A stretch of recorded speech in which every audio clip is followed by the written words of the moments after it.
नाज़रीन आदाब, न्यूज़ 18 उर्दू में आपका खैर मकदम है। मैं हूं आपके साथ सैबाली सैफी। खबरनामे की शुरुआत करेंगे इस वक्त की अहम सुर्खियों के साथ। जम्मू कश्मीर के शोपिया में एनकाउंटर, 2 मिलिटेंट हलाक, 1 फौजी जवान हुए शहीद, 2 फौजी जवान जख्मी, सर्च ऑपरेशन जारी। पुंछ में सिक्योरिटी फोर्सेज और मिलिटेंटों के बीच 7वें रोज भी एनकाउंटर जारी। इलाके की मस्जिदों से किए गए ऐलान, मकामी लोगों को घरों में रहने की गई अपील। जम्मू कश्मीर में टारगेट किलिंग का मामला, 11 मकामात पर एनआईए की रेड, बारामुल्ला, पुलवामा, सोपोर, कुलगाम समेत मुख्तलिफ इलाकों में छापे। कश्मीर में शहरियों की हलाकतों पर सियासत से गुरेज पर गुलाम नबी आजाद ने दिया जोर। कांग्रेस लीडर के मुताबिक सिक्योरिटी एजेंसियां अपनी जिम्मेदारी पूरी करने में नाकाम रही। कहा, कश्मीरी आवाम का तशद्दुद से कोई लेना देना नहीं। लखीमपुर खीरी मामले पर सुप्रीम कोर्ट में हुई समाअत। स्टेटस रिपोर्ट ताखिर से दाखिल करने पर यूपी हुकूमत को फटकार, 27 अक्टूबर को होगी अगली समाअत।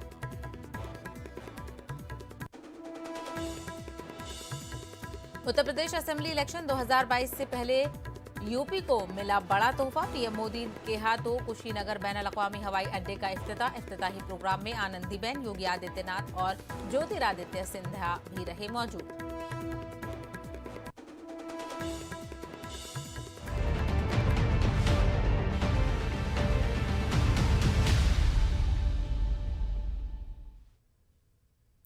तो बुलेटिन की शुरुआत इस वक्त की बड़ी खबर के साथ करेंगे।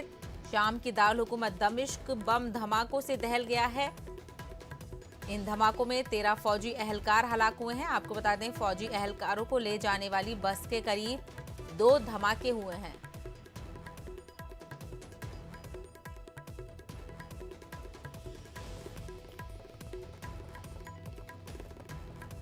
तो इस वक्त की बड़ी खबर आपको बता दें, शाम की दारुल हुकूमत दमिश्क बम धमाकों से दहल गया है। 13 फौजी अहलकार हलाक हुए हैं। बड़ी खबर इस वक्त की ये है क्योंकि 2 बम धमाके हुए हैं और फौजी अहलकारों को ले जाने वाली बस के करीब ये धमाके हुए हैं, जिसमें 13 फौजी अहलकार हलाक हो गए हैं। तो कई फौजी अहलकारों की हलाकत इसमें हुई है। 13 जिनकी तादाद बताई जा रही है। आप ताज़ा तस्वीरें देख सकते हैं टीवी स्क्रीन पर। फौजी अहलकारों को ले जाने वाली ये बसें हैं, जिनके करीब ये 2 धमाके हुए और इन 2 धमाकों में 13 फौजी अहलकारों की हलाकत की तस्दीक हुई है। आपको बता दें कि ये धमाके कहां पर हुए हैं। शाम की दारुल हुकूमत दमिश्क में ये बम धमाके हुए हैं। दमिश्क बम धमाकों से दहल गया है, जिसमें 13 फौजी अहलकार हलाक हुए हैं।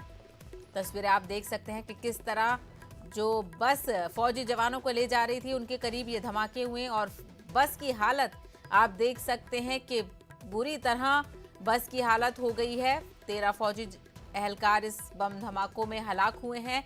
2 धमाके हुए हैं शाम की दारुल हुकूमत दमिश्क में।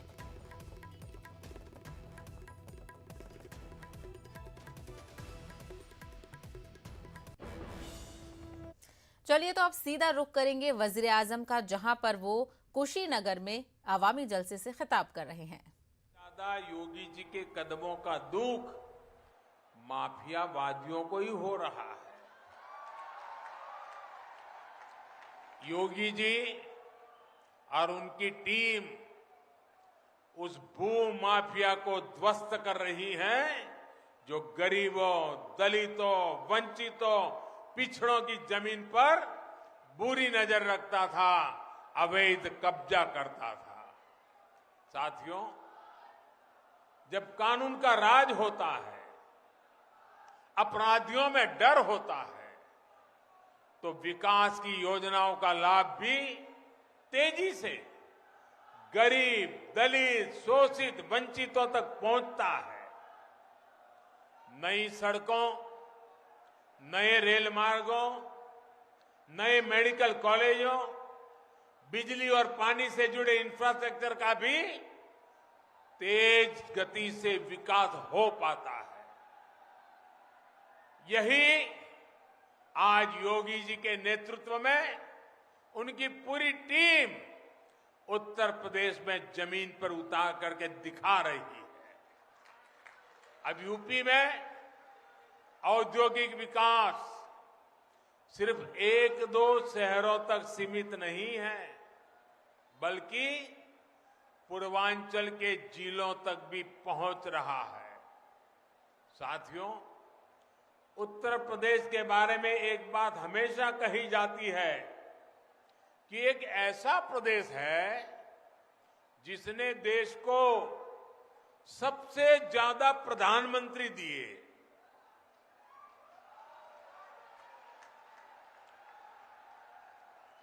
ये यूपी की खूबी है, लेकिन यूपी की पहचान, इस पहचान को लेकर केवल इस दायरे में ही नहीं देखा जा सकता।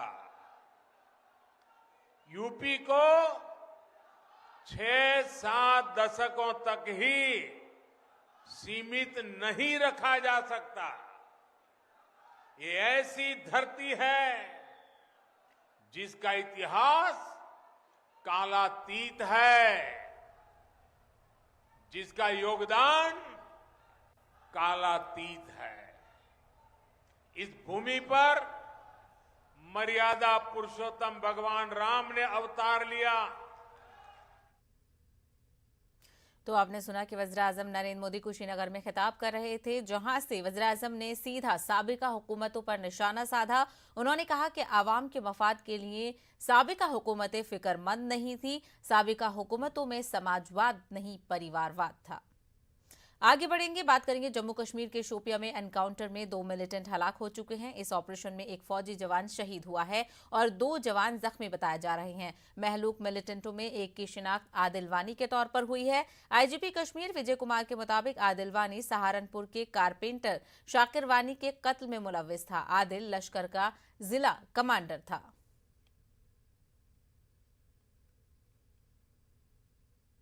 जम्मू कश्मीर के जिला पुंछ में हिफाजती दस्ते मिलिटेंटों के खिलाफ ऑपरेशन में मुसलसल मसरूफ हैं। मेंढर सब डिवीजन में मिलिटेंटों और हिफाजती दस्तों के दरमियान एनकाउंटर 7वें रोज भी जारी है। गुज़िश्ता रोज दोपहर से इलाके की मस्जिदों से ऐलानात करते हुए लोगों को घरों में ही रहने की अपील की जा रही है। ताज़ा जानकारी के मुताबिक मेंढर के जंगलाती इलाके भट्टाधोरिया में आज भी वक्फे से गोलाबारी होती रही, लेकिन अब मिलिटेंटों के खिलाफ फिजाई कार्रवाई के लिए ये बंदोबस्त किया जा रहा है। आपको बता दें कि आर्मी चीफ नरवणे ने भी इलाके का दौरा करके सूरत हाल का जायजा लिया था, जिसके बाद ये पेशरफ्त हुई है। फौज ने इस ऑपरेशन के दौरान रॉकेट लॉन्चर, हेलीकॉप्टर और ड्रोन्स का इस्तेमाल किया है।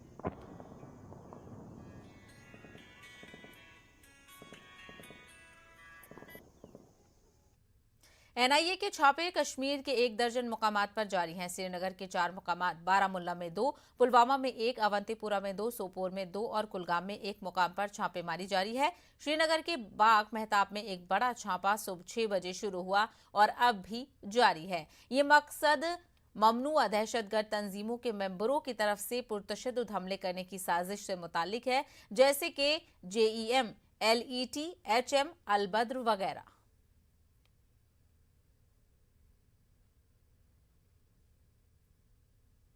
कांग्रेस के सीनियर लीडर गुलाम नबी आजाद का कहना है कि कश्मीर में शहरियों की हलाकतों पर सियासत नहीं की जानी चाहिए और उसे किसी तरह के इलेक्शन से भी नहीं जोड़ना चाहिए।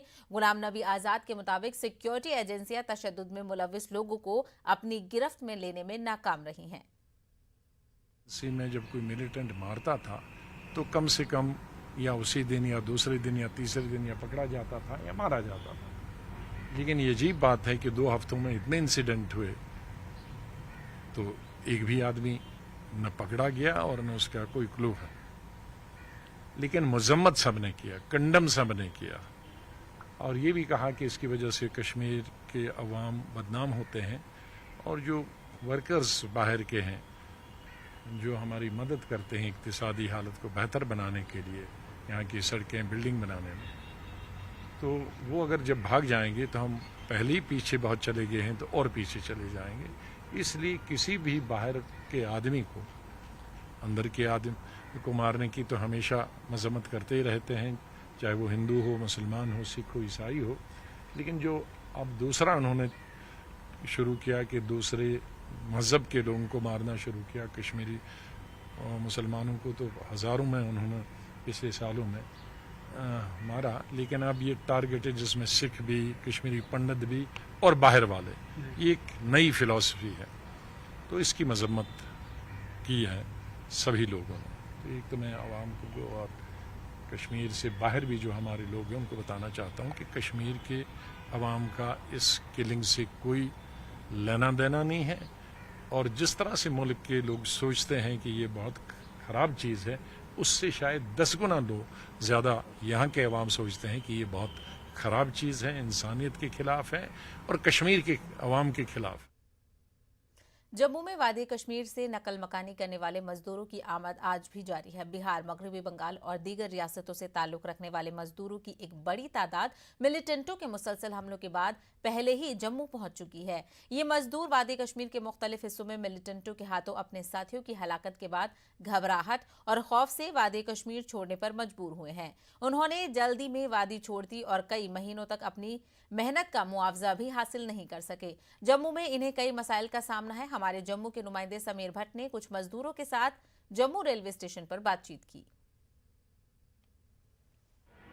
कई दिनों से जिस तरह से कश्मीर के हालात बिगड़े हैं, उसके बाद वहाँ से बहुत सारे जो लेबर जो माइग्रेंट लेबर्स हैं, चाहे वो बंगाल से हैं, बिहार से, उत्तर प्रदेश, मध्य प्रदेश और देश के बाकी हिस्सों से जितने भी जो वहाँ पे काम कर रहे हैं, बहुत सारे लोग जो हैं वो अब भय और खौफ के मारे वो वहाँ से निकल रहे हैं। और ज़ाहिर तौर पर अगर हम यहाँ जम्मू रेलवे स्टेशन की बात करें तो यहाँ पे भी आप देख सकते हैं बहुत सारे जो माइग्रेंट लेबर है जो कई जगहों से हैं, चाहे बंगाल हो, बिहार हो, उत्तर प्रदेश हो, वहाँ से बहुत सारे इलाकों के रहने वाले ये लोग हैं, ये अब यहाँ पे आए हैं। और अगर मैं कैमरामैन को बोलूँ कि वो थोड़ा जूम करे वहाँ पे, वो दिखाए कि कितने लोग यहाँ पे आए हैं अपना बोरिया बिस्तरा जो है लेकर, वो अब यहाँ जम्मू रेलवे स्टेशन पे आए हैं और यहाँ से वो अब अपने अपने घरों को चले जाएंगे। सारा सामान लेकर वो चले आए हैं और ज़ाहिर तौर पर जो खौफ और जो भय है और जो है, और यहाँ पे अगर हम जम्मू रेलवे स्टेशन की बात करें तो यहाँ पे भी इन लोगों को बहुत सारी मुश्किलों का सामना करना पड़ रहा है। लगातार कई दिनों से जब से नॉन लोकल्स को वहाँ पे टारगेट किया गया है, तो यहाँ भारी तादाद में यहाँ पे पहुँचे हैं। और जब यहाँ पे पहुँचे हैं जम्मू रेलवे स्टेशन, तो यहाँ से अपने घरों को जाने के लिए भी इनको बहुत सारी मशक्क़त मुश्किलात का सामना करना पड़ रहा है। कुछ लोगों से हम बात करेंगे और जानेंगे कि क्या क्या मुश्किलात हैं इनकी। क्या नाम है आपका? इंजमुल हक जी, इंजमुल हक। क्या क्या मुश्किलात क्यों आप वहाँ से निकले हैं? जो कश्मीर में था, लेकिन उधर प्रॉब्लम होता है बहुत, और खाना भी नहीं मिलता है, और फिर भी पुलिस ने पकड़ के लेके चला गया। फिर 2 दिन बाद छोड़ा, खाना मेरा नहीं मिला, फिर मुश्किल से फिर आ गया इधर, वो छोड़ा। क्या नाम है आपका? मोहम्मद अजीम अंसारी। अजीम अंसारी। कितना डर था वहाँ पे आपको? बहुत डर था, बहुत डर था वहाँ जैसे आम पब्लिक के लिए, मजदूर के लिए बहुत डर था वहाँ।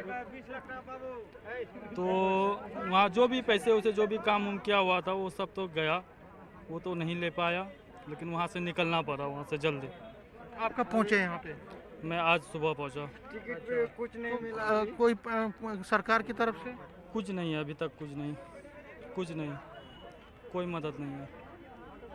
तो आप घर जाओगे अब? जी। किस तरह घर? पैसा है आपके पास? पैसे तो नहीं है, अब क्या कर सकते हैं, वही तो सब पड़ा हुआ है, अभी जाएंगे। गवर्नमेंट ने कुछ ऐसा ये नहीं किया कि हम लोग जाएं। सर आप तो देखते क्या आपका नाम है? शरीफ अख्तर है। कितना मुश्किल, किस तरह वहाँ हालात हैं? बहुत हालात खराब है। आप कहाँ काम करते थे? तो यहाँ बडगाम में काम कर रहे थे। अच्छा, फिर कब आए वापस यहाँ पे? काला है सर। अच्छा। हाँ। तो कितना डर है वहाँ पे? बहुत डर है वहाँ का। 2-3 बिहारी को मार दिया है, और वहाँ बोलता है जल्दी बिहारी चल जाओ तुम लोग अपना घर। अच्छा। और वहाँ से हम लोग आ गए तो हम लोग के पास पैसा नहीं है ना, बिल्कुल पैसा भी नहीं है, कुछ नहीं है। अच्छा, वही बात है। तो कितना अब यहाँ से आप घर जाओगे तो कैसे जाओगे? वही तो है ना सर, अभी तो पैसा नहीं है, कुछ भी नहीं है, कैसे जाएंगे? अच्छा। कुछ करना पड़ेगा सर। अच्छा, कितना लेबर है टोटल यहाँ पे? लगभग बहुत 20,000 से ज़्यादा होगा, 25,000 उतना ही। आपका नाम क्या है? एमडी निसार आलम। एमडी निसार। आप कहाँ के रहने वाले हो? बिहार के। बिहार के? जी। तो कितना आप वहाँ पे कहाँ पे काम करते थे? यहाँ थे हम लोग बारामूला में। बारामूला में। तो वहाँ आप कब यहाँ पे पहुँचे जो? कल पहुँचे हैं सर। कितना डर था वहाँ पे, कितना खौफ? बहुत डर है। 2-4 बिहारी को मार दिया। पुलिस वाला आया, बोल रहा है तुम लोग निकलो, नहीं निकलोगे तो चलो कैंप पे रहो, 20 दिन रहने पड़ेगा कैंप पे। हम लोग बोले क्यों 20 दिन रहने पड़ेगा, हम लोग के पास किराया नहीं है, कैसे जाएंगे हम लोग। फिर हम लोग किसी तरह से घर से किराया मंगाया 1000-2000 किराया मंगाए, फिर यहाँ तक आए। कम से कम सुबह में 1500 ले लिया। अभी खाने का भी पैसा नहीं है, ट्रेन में जाने का व्यवस्था नहीं है। अभी कैसे जाएंगे नहीं जाएंगे ये भी हम लोग को पता नहीं है, कुछ सरकार से भी मदद नहीं है। अच्छा, तो यहाँ पे कोई आया आपको खाना खिलाने के लिए? कोई नहीं आया। हमारा डेरे पे भी आ गया था। कोई नहीं आया, अभी भूखा है 2 दिन से, क्या करेंगे। गवर्नमेंट भी कुछ नहीं देते हैं। कश्मीर से भगा के बोलता है भाग चल का जाओ। कश्मीर। आपका नाम क्या है? मोहम्मद दौलत मोमिन। आप कहाँ करते थे काम? हम काम ढलाई का करते थे। अच्छा हम शोपियान में रहता था। अच्छा। हम बंगाल का है। अच्छा, तो क्या वहाँ पे उन्होंने बोला आपको, पुलिस ने क्या बोला? जब हम काम करके आया शाम को तो मिलिट्री आया हमारा कमरे पे हथियार लेके, तो हम डर गया। सारा बंदा 10 बंदा था कमरे पे, तो हम बहुत डर गया था। वो बोलता है कि अभी चलो एक कम्बल लो, कम्बल लेके चलो हमारा बिल्डिंग। हम बोला कि क्यों जाएंगे, बोलता है कि अभी जाना पड़ेगा, आपके लिए खतरा है। तो हमने उसको बोला कि ठीक है हम सुबह घर चल जाएंगे। उसको मैंने बोला कि सुबह घर चल जाएंगे, हमको आज के लिए हमको अभी रात को रहने दो। इसलिए मैंने बोला कि ठीक है हम चल जाएंगे। तो वो बोला कि अगर शाम को हमको दिखाई दिया तो आप लोगों को पकड़ के लेके जाएंगे। तो फिर हमने बोला कि नहीं सर, हम झूठ नहीं बोलते हैं, हम सुबह निकल जाएंगे। हम 7 बजे इधर पहुंच गया। फिलहाल इन लोगों में बहुत ज़्यादा गुस्सा है और परेशानी है, और ज़ाहिर तौर पर इनकी सारी जो नज़रें हैं वो अब प्रशासन पे, एडमिनिस्ट्रेशन पे हैं कि वही अब आगे आए और उनकी जो मुश्किलात हैं उनको वो हल करें। कैमरामैन चांद के साथ में समीर भट्ट, न्यूज़ 18 जम्मू। तेलुगु देशम पार्टी के दफ्तर पर हुए हमले के खिलाफ रियासत भर में तेलुगु देशम पार्टी का एहतजाज जारी है। तेलुगु देशम पार्टी के लीडरों और कारकुनों ने जगन हुकूमत के खिलाफ नारेबाजी की। एहतजाजी तेलुगु देशम पार्टी के लीडरों और कारकुनों ने जगन हुकूमत के खिलाफ नारेबाजी की। तेलुगु देशम लीडरों ने कहा कि हुक्मरान जमात अपोजिशन को खत्म करना चाहती है।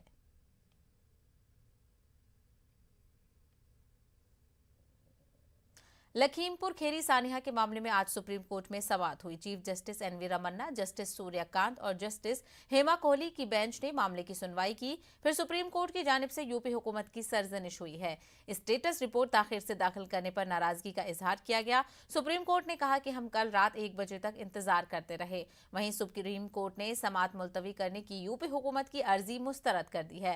अब इस मामले की समाअत 27 अक्टूबर को है। वाज़ेह हो कि पिछली समाअत में 8 अक्टूबर को यूपी हुकूमत की सरजनिश की गई थी। याद रहे 3 अक्टूबर को लखीमपुर खेरी में किसानों का बाहिमाना कत्ले आम हुआ था।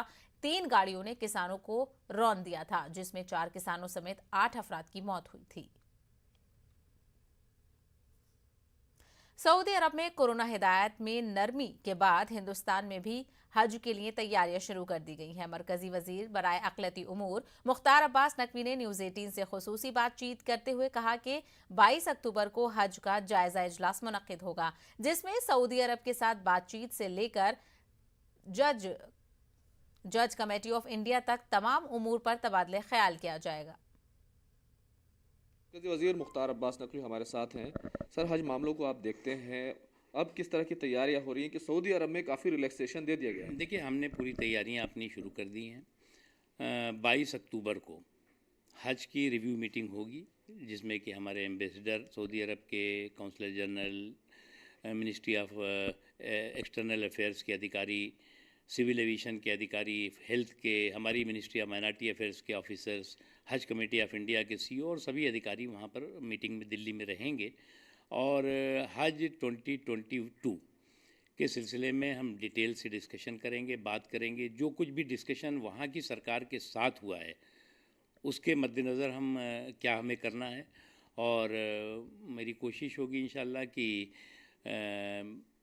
फर्स्ट वीक में, अगले महीने नवंबर के फर्स्ट वीक में हज 2022 का अनाउंसमेंट भी हो सके, और क्या क्या उसमें करना है उसके बारे में हमने तैयारियां यहाँ पर भी शुरू कर दी हैं और सऊदी अरब में भी शुरू कर दी। सर नया हज एक्ट और इसी के साथ साथ हज कमेटी ऑफ इंडिया की तश्कील, कई चीज़ें जो है पेंडिंग में चल रही। नहीं, हज एक्ट तो है ही है, हज एक्ट तो नया है, जो कुछ है अभी आपके सामने है। पहली बात तो हज एक्ट जो है वो अटल बिहारी वाजपेयी जी के सामने के वक्त में जो है वो नया बना था, उससे पहले तो कभी बना ही नहीं, वो पुराना चला आ रहा था। उसके अलावा जो कुछ भी पेंडिंग चीज़ें, कोई चीज़ काम रुक नहीं रहा है, सारी चीज़ें हैं। क्या हज कमेटी ऑफ इंडिया को लेकर के कुछ नई प्रोग्रेस हो रही है? चेयरमैन या तश्कील नौ की सीईओ हैं वहाँ पर, सारे ऑफिसर्स हैं, और अगर कमेटी जो बनाने की होगी तो वो बनाएंगे, लेकिन इसमें काम कोई नहीं रुक रहा है। कैमरामैन बीनू के साथ खुर्रम शहजाद, न्यूज़ 18 दिल्ली। खबरों में फिलहाल इतना ही, मुझे दीजिए इजाजत, आदाब।